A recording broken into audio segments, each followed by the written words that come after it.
brother Josh อันขี่ไม้พังกันซะแล้วปุ๊กชุนน่ะอุตส่าห์จับไม้ลักเล่แล้วซุก็แย่ก็ใบ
Mother's Day เก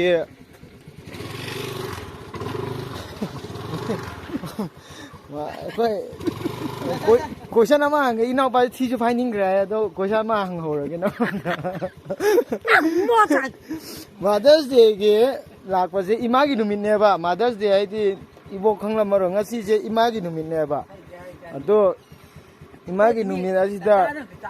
အီဘိုနာပိုခိဘမချာစေကရနော်ပုန်နာอีโบกิมปอกลำบาอิจาดีชีคีบางางตันงไงเด้อดูชีคีบตุกะนุปาตารุกนุปีเอาอันนี้อดิติปุนนะนิปานนัตรายายอดูเฮาจิหิงเฮาเรเซอันนี้นุปาอันนี้นุปานุปีอันนี้นุปาอามานุปีอันนี้เฮาจิบาบาคักยายมาคักง่ายเด้อกว่าบาซาวดุนะไลคีเดรอะไรบ่อดูกะรีไฮนิงกะรีไฮนี่กับกีดอบานตันงไงเด้กับปะยาเดนะชูเลยริงไงเด้กับปะยาปุนติอะไตเดงางนงไงเลยเด้นะชูเลยริงไงเด้เอกตะกับปะยาเบรนี่กับกีดอบาตันงไงเด้นังสวยโตกันไหนได้ตาวโทโรไอ้น่ะตัมบีกิมโด ABC โตพะละนะสาลาวนะอีรามุ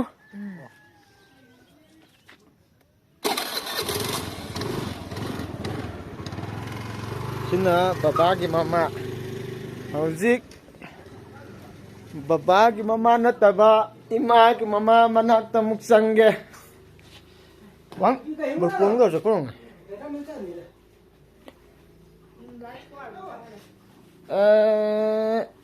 คราดิมาเมไลคราทานเกโกบล็อกออนตัวใหญ่ก็ก็ระก็ระตัวนี่ดูใช้ก็ยังก็อาเด็กก็งาเลยไปเราอีปวดอะไรอีพวกเสตุ้มมาก็เลยรำเลยพวกกับวิดีโอตั้งนำเกย์บอกเสภาษาพูดเสขนาดทำนำนู่นนี่คราดิมัมเม่ guys นั่นสิ Mother's Day ก็หลักประสิทธิ์ก็อีบอกก็งัดตั้งวารีวัตไอชันน่ะแล้วก็อีบอกเสงำกินนั่นเลยกินเนี่ยอีบอกไอ้เจ้ก็อีบ้ากี่มายุ่มดับปอกที่หายก็สิอีบอกคุยกี่ยุ่มดับปอกหายก็สิสิดับปอกก็ไอ้เจ้ไอ้ยุ่มมาเช่นดับปอกที่สิดับปอกนี่ปะนัดจ้า sao ấy đi là cái gì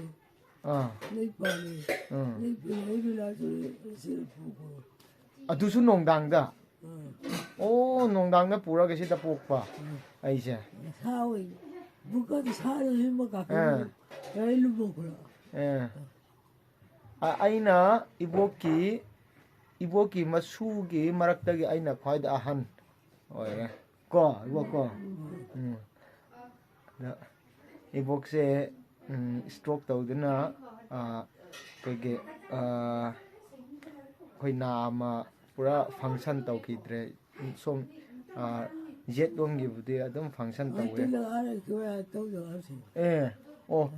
โคงดิคราดุมงำกระก็อีบอกเซอะดูคุดติยามงำดริก็มาเลยก็คุดติยามงำดริก็คุดติยามงำดริดูก็อีบอกเซจะฮีกี่อาชูเรอะ เขาใช้กับ ก็อะตาก็ปุกาดาตุมาละอีมาจุคังเดียอะไรไอ้น่ะอีโบเกไอ้น่ะปิกลิงไงเกว่าดิครับนิ่งสิงไหลเนี่ยปูซุไหลริงไงดะไอ้จะตัดเตะก็สิได้หลักบ่เซปิกลิงไงดะไอ้จะอิมพาลดาไหลริกตำตะชัดริงไง like before 2010 ki mamang da ai je 2010 da ke a je imphal da chat laga lai rek tam ma hok le ba 2010 ki mamang adwai da ai je khun da ke dum lai rek tam ma ga la ga ai je si da ke dum ai ko yum da muk si da muk smai na dum chat le adu ga na ai mama ama ani je pakhang oi ri sara so dum wan le si da la ga pupu su lai pupu na thumuk sa ba wo adum tawra lai ibong na dum lau chat bogum ba dum chat lam gre ibok ki lau se hojik suning sing ne e rai sibai kem gi makha do sibai kem gi hek man makha gi do ibok na uram ba do ai ning sing ne adum chat le ai zo ai na sida lakpa ganda kawe juye ko lo ale ya ji ai si da lak pa gan na chu se adum China try bo ai se si da chu ama lai ram ba do si ke hainau panbi gi na adu si ke toilet sa pham nó cái điều hóa đấy giả sử hoi adu gan da hingon ju khra koi ram mi ko khajal laga adu manung da awathabi ga tharaga awathabi ga yam tharaga yam leiram maneba adum sai aisu ade pupu sa dum leiram me chu se aina lakpa ko ding amma cha ge hek da ba ge pupu na hek ta sao ba lakpa ko ding gi kai no sai na chu se ja le na ade aisu ade yan ni ngai chu lei lak tra ba do adum chamun ba ge ade chabe ki matam ju yodri ngai de ekta ningai ai ki ningai du na ekta yan thal laga chaw do pupu na ju upai le te ma su na ai ban ni na adum ya le ai ta de pupu na so na du ga na de koi mama ani je mama to ma bu di nupi ga wari sar na ba bu di theng na rak te ai si da lak pa gan da ham ni ko adu si mama han ni de kra dum sanna ba ora kre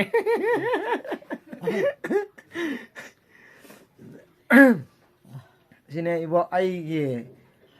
pikling ai da ning sing ba je ai na pikling ai da ka mai taw ra mi ibo ai je ning sing bang ngam dre ko ning sing bang ngam dre ai na bu de hojik ti si yum gi phibam se hanadi sigi mapada changlak pane ba natra sigi mapada changlaga hauji aikoina sigi changlakpa mapa se si se hanadi room oiram me ba natra sigi suma nate mangondo mangondo moi gi tumpham ne ba aduga ibo koi tumpham na si dan ne ba natra si dan ne ba suplai ki hek maning dan ne ba si manak dan ne ba ai ning sing aduga changpham du na si da dum changlak ne ba si ge ibong na tum mi se si da ge dum simai na la ga chang ban ne ba adu phau de phajan ning sing ha ai adune ibo ado ibo kaino yam wali ko khoi na suna hojik lairik tamba se loisandri aduna thabak tawbasu ngamdri nasu nupa ahan se kaino paisa thokpa lambi da leitribanina ibo ki damang ngasi gi Mother's Day da kaisu laibi bangamde ko bo aduna ibo ai thabak tawba ngai gi doini ko ai thabak tawba ngai raga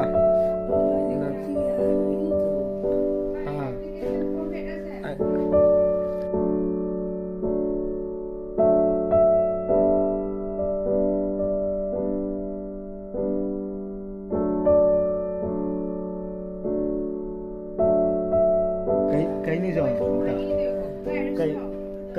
cây tổ lộc pha ngã cái đường nó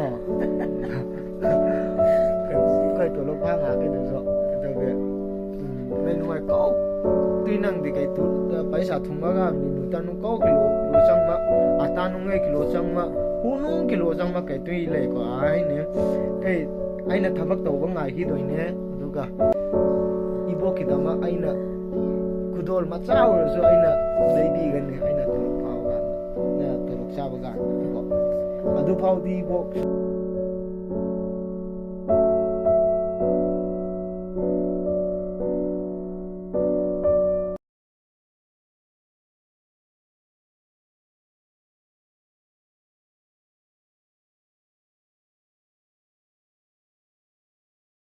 ngai min kisi ko bo sak yam sao ko kan khat na ba koi bo si bo su chang ba kai ko re to sun nyam an ma bi ya de na sunu pa han ne gan ji de ke na sunu pi su yeng ning dro hai bo kai na sunu pi su yeng la na sunu pa ahan gi na sunu pi ai da ne adu yeng lam gi ka doi ne ai thapak su taw gi doi ne na sunu pa ahan gi na kama atak ka to sun de yu sun thun yu thun adu su yeng gi doi ne yeng lam gi doi ne yang wali ko ibo punsi sang na leiri lên ta sang ku yu thun li pha ai bo thang ja bo bu chim le chim le dun ne bo ko punsi sang lei ki toi ni ko bo ga chu jang ga ai na ka sun nyang bu ne cáiเลยอ่ะดิ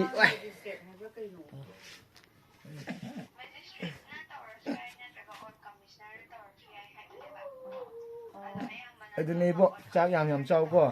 ไอ้หนูตีกิสุลักก็งำเด้มารักทั้งหลายไอ้สุอาดไก่นัวเต่าเรานี่นะลายเล็กตำแล้วก็อะไรนี่นะก็บ่อาตาก็ร้องอ่ะถ้วยให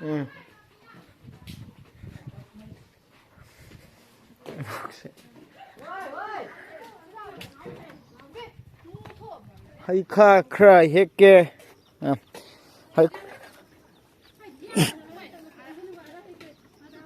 ให้ข้าเสหานะที่พัดซานปานมันนี่เสข้าเสเฮาจิกที่ยารักเตรให้ข้าเส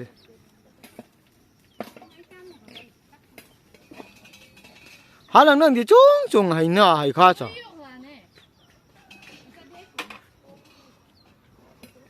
안에디 싸우수 내가 꾸이래 얘가지죠 마나 싱주 파자 키드래 안강싱나 롱자 마나 nakpodede amata letre amutam amma khotang saage tawbuju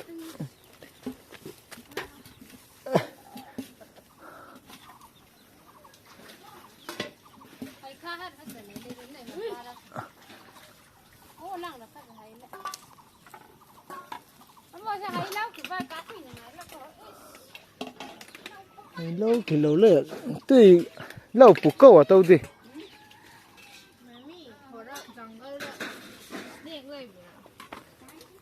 tiếp lên hai khai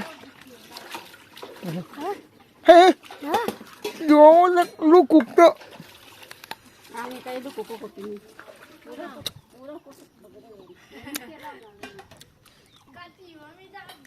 khi khâu ra cả hành cả si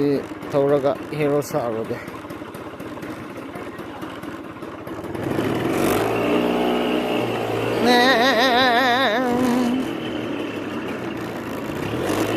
ta tung ngắm nó được không vậy ôi ôi ô ô ấy không khai nhau nó cái hay coi cho đi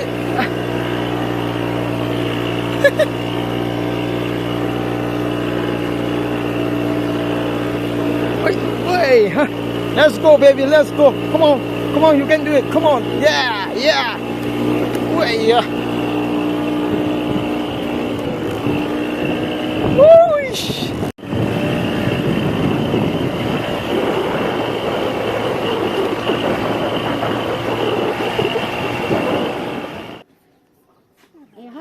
Masih Mother's Day ka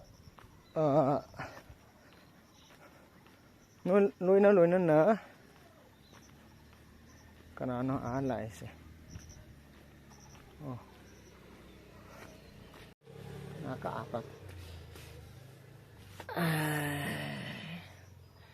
Hỗ trợ trả thích lắm đấy. Nắm chặt thì. Thì là sáng ngày mà cái thì là Ngày đây sao? Nếu nắng ấy thì nên cái ấy thì mà này ấy thì cái.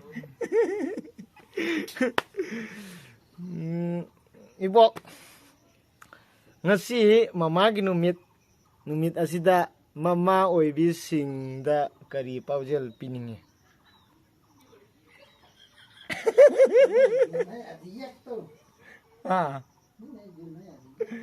Kai puirul nang kawa antu pui numita so pui oi rulai numita Cái giá khi bác có tổng tổng hai dai puirul nang kau paujal pini le đây bữa rồi cái ta cái gì đó bác có ni nei ra ni mak dai pui le ka ta le ni ka le dai chung le len ton ne hai rul nang kau na ka paujal pini le ton ne có gì atale ya khangde as di amma kakdang de hai ramuda hai bo ibo ki mingji hai ro ibo ki mingji kansam te selung tungbi maring sa boxe boki yum je si oi de ni ko si mamang da lei de je ko sinate adidi karamba hoi ba sinatra ba phare bo ngasi na suna ha nangonda haining se ngasi mama gi ima haiba singi numin asida aina haining ni ba se ibo punsi sang na lei ki si kai ge hayeng numit se lakhi gani haiba ki wakhalon lai ki si hayeng numit se abdi nuti ki khan ga dini ko hayeng numit se lakhi gani hayeng numit se lakhi gani ase lakani soidana su lakani adu numit tu da ai adu hayeng numit phau ba ai lai ki gani haibsa adu khallaga dum lai ki ji ko ipo Ngai ko. Am phare bo anna yek yaudana nungsi nungsangna leiminna kisi hingminna kisi ko bo ko. Na sunna kaisu piba ngamde ko. Dubo lakhi gani adu phau badi ngai kisi koi bo. งำตราที่โต Ngam ta ba ya rồi ngam ni ngai ni ngasai na hai ri je. Ko bo ai atopa ima khoi da mung set ke kai da lei kre. Job card ke photo ka pasat na kra pra thang de. Ni de don. Wa thung la ka. Ko le.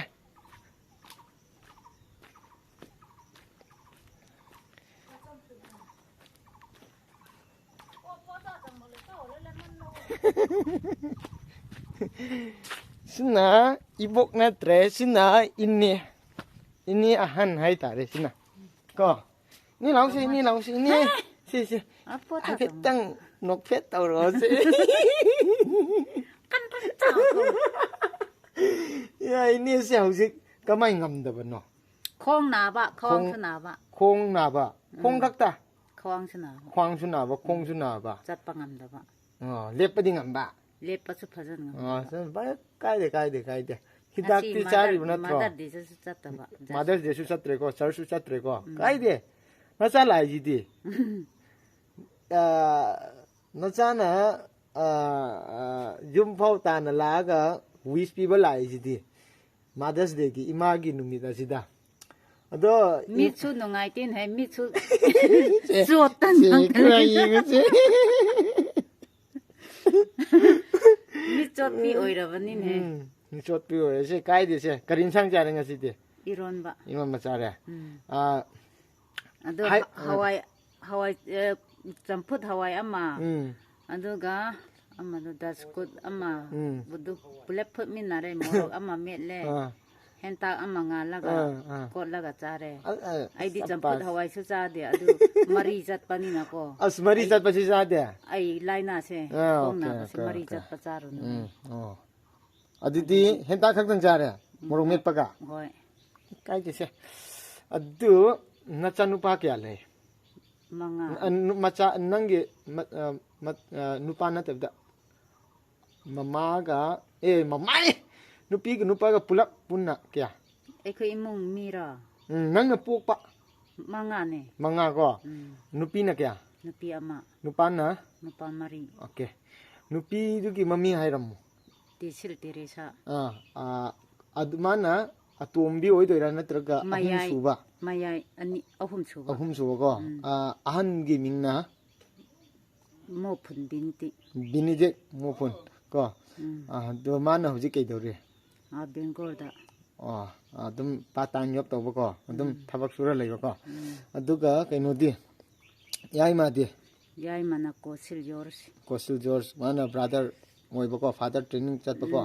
Ahum suba no na hoji สิ ke. นาปฏิดาไลริฮจิ Senapati te lai ba. Ma do kai ang kai lu wari sa lu so. Puk tha tamman lang mai ni. อันมักนายาดปุกกัดไม่บัง Hora ai lang pa choi. Ai video kai la bang jo. Ai lang pa song le. Hai ya that to ฮอรา san ดิ ta. ฮอราดิไลตรนี่ Brother Jos an ki mai phang ga sala. Puk sun na u cha mai lang le la sun. Kai kok mai ma adu ahum su ba nupa ga ahum su ba tu na. อังดุนได Ang เนี่ย dun dan ya. Ko mana ujik direct tam ni ko. Aduga to mana อะตอมบันเมคัมฟรานซิส Kam Francis. Okay. Ha? Ani ma. วิดีโอยันนำไหน Apare adu de wo ya ne munchi nong chang na kui na lei ki si ko. ฮอย Khwang na hulen ngak tang bon phu bon sana ga ne ha ne ba. I stood to lei ne na ai na anau ba lei do ngak tang tong san la ga ha de tang skill kitang uto ra ngang sing dum nang hulen mu ngai ra lei ne khra ngan na thok lo ha pen chet lo ko ไอ้น่ะเอฟเตน captain เก็บเตน Adu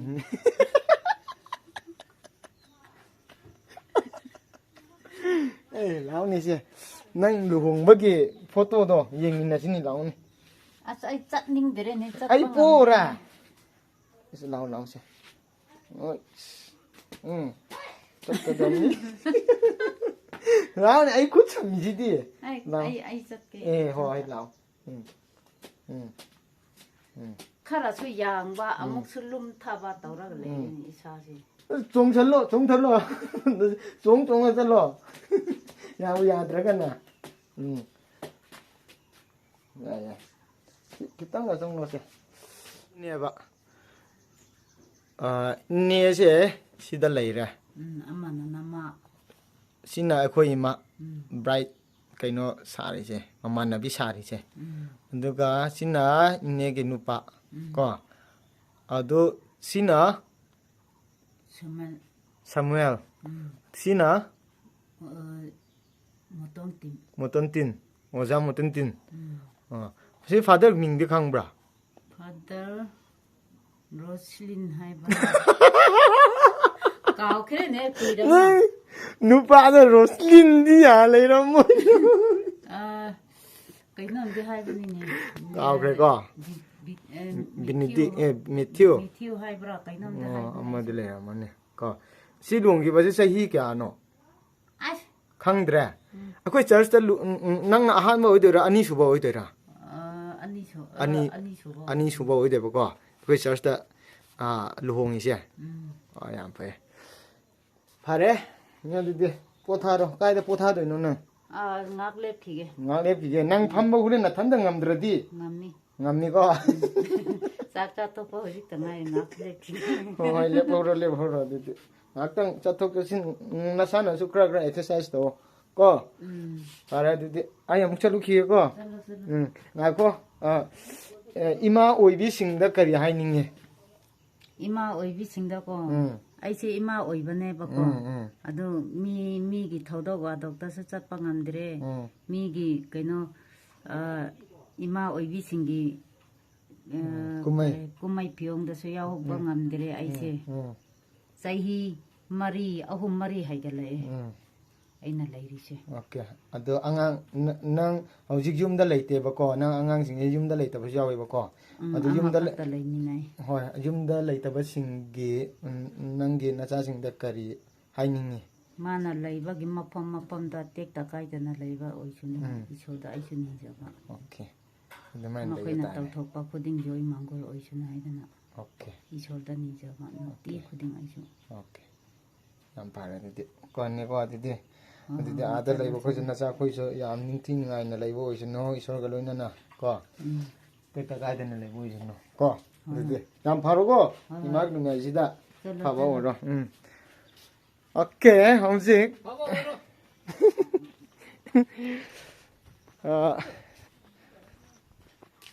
homsik lai khole kai ge ima oi bi sing ine da muk la ke ine lao ine da muk la ke homsik ne se ne ge khun ngam yam ta hai ro se ให้คุณชี้ให้นมคง ให้นมคง ให้รกda changa hanum khong adum kauna bro gun da haino khong ko haino khong ai che pani pri da haino mo khong ai ne ba ko hong dik ke yan da re haino khong ai che si ke meaning che hai di hana di kup na khalu da do hong dik nang hai da ge kitang lak pai ta re ado ine ngasi mothers day nu mya ji da ima oi bi singa kari paujal pining e ima oi bi singda in haining badi hoi ai pokpa ima su leite ko aduna mothers day na lakpa numisida dum ningsing da bangamde dum ningsingi ningsinga wakhanda dum pukningda ningsingse dum poe aduna ima hauji ima leiriba hingliba macha singna mama singbu lu na tawbiu aduna karigumba hayeng matam amada ima hoina leidaba matamda pukningda adum nauna nungsiba poklei haibse hajaningi hoji ima hoibu luna tawbiu haibse haini okay bara do ada khunda le horiba ima inne ki mama sakbi ma khoi da ti kari hainingi ꯑꯩꯒꯤ ꯏꯄꯥꯝ ꯂꯣꯝꯗ ꯍꯥꯏꯇꯥꯔꯦ ꯑꯩꯕꯨ ꯄꯣꯛꯄ ꯏꯃꯥ ꯂꯩꯗ꯭ꯔꯒꯁꯨ ꯑꯩꯒꯤ ꯏꯃꯥꯆꯧꯁꯨ ꯂꯩ ꯑꯗꯒꯤ ꯑꯩ ꯏꯃꯥ ꯊꯣꯛꯄꯤꯁꯤꯡꯁꯨ ꯌꯥꯝ ꯂꯩꯌꯦ ꯑꯗꯨꯅ ꯑꯩꯅ ꯌꯨꯝ ꯄꯥꯟꯕꯁꯦ ꯂꯥꯞꯅ ꯄꯥꯟꯈꯤꯕꯅ ꯉꯁꯤꯒꯤ ꯃꯥꯗꯔꯁ ꯗꯦꯗ ꯑꯩꯒꯤ ꯆꯔꯆꯇꯁꯨ ꯄ꯭ꯔꯣꯒ꯭ꯔꯥꯝ ꯂꯩꯕꯅ ꯃꯔꯝ ꯑꯣꯏꯗꯨꯅ ꯑꯩꯒꯤ ꯏꯄꯥꯝꯒꯤ ꯆꯔꯆ ꯈꯨꯟꯗꯨꯗ ꯏꯃꯥ ꯍꯣꯏꯗ ꯑꯩ ꯌꯨꯝꯗ ꯂꯥꯛꯑꯒ ꯋꯤꯁ ꯇꯧꯕ ꯉꯝꯗ꯭ꯔꯒꯁꯨ ꯉꯁꯤ ꯑꯩꯒꯤ ꯏꯃꯥꯛ ꯅꯨꯄꯥ ꯗꯤꯀꯦ ꯗꯣꯃꯤꯅꯤꯛ ꯃꯥꯒꯤ ꯁꯣꯁꯤꯌꯦꯜ ꯃꯤꯗꯤꯌꯥꯒꯤ ꯊ꯭ꯔꯨꯗ ꯑꯩ ꯋꯤꯁ ꯇꯧꯖꯔꯤ ꯏꯃꯥ ꯁꯛꯄꯤꯔꯩ ꯅꯨꯡꯉꯥꯏꯅ ꯄꯨꯟꯁꯤ ꯁꯥꯡꯅ ꯄꯥꯟꯕꯤꯈꯣ ꯍꯥꯏꯕꯁꯦ ꯑꯩ ꯍꯥꯏꯖꯅꯤꯡꯉꯤ ꯑꯣꯀꯦ ꯊꯦꯡꯛ ꯌꯨ ꯌꯥꯝ ꯐꯔꯦ ꯑꯗꯨꯗꯤ ꯄꯨꯟꯁꯤ ꯅꯨꯡꯁꯥꯡꯅ ꯍꯤꯡꯈꯤꯁꯤꯀꯣ ꯏꯅꯦ ꯀꯣ ꯑꯥꯔꯣꯏ ꯁꯤꯗ ꯀꯅꯥ ꯂꯩꯒꯦ ꯌꯨꯝꯁꯦ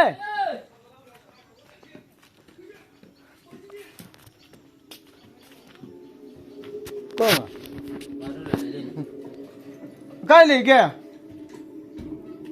ꯏꯃꯥ ꯉꯥꯏꯌꯣ ꯉꯥꯏꯈꯣ ꯁꯤꯗ ꯏꯃꯥ ꯑꯃ ꯂꯩ 이마 오이람들에 까까 오이람네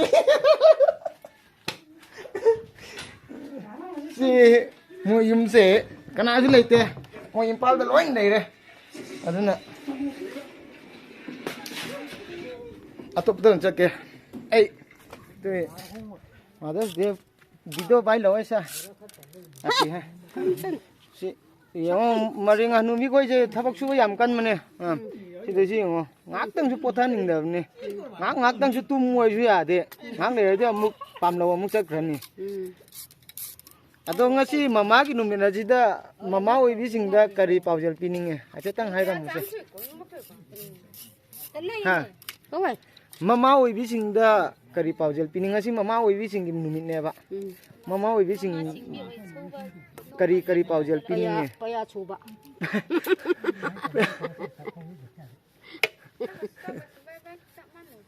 Ore yu korsa toro. Mama oi bi singda kare haining e. Kali ju haining tre. Kare haining dia. Tu, ora di chapa hing thwa.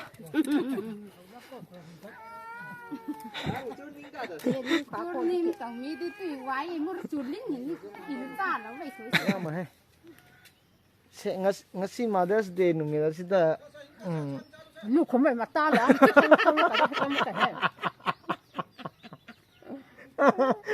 ลูกคุมนี่เลยสิงักใจแล้วนะยังกูไหนถึงอีรกเตส